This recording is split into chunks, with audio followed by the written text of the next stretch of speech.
আশ্চর্য, এখানে দেখতে পাচ্ছি প্রাইভেট মাস্টার, বুঝছেন?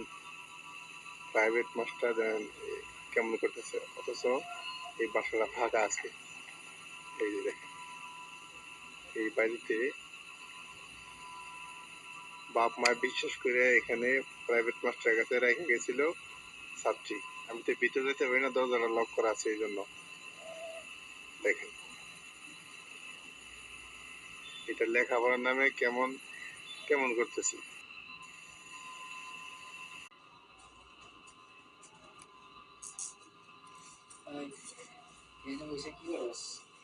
বয়ফ্রেন্ডের লেগে অপেক্ষা করতেছি। কার অপেক্ষা করছিস? আমার বয়ফ্রেন্ড। তোর বয়ফ্রেন্ড? হ্যাঁ। তোর বয়ফ্রেন্ড তোকে তোর কলা খাওয়াইবো? হ্যাঁ। এখন খেলা করে টাকা শুরু দিয়ে দিই।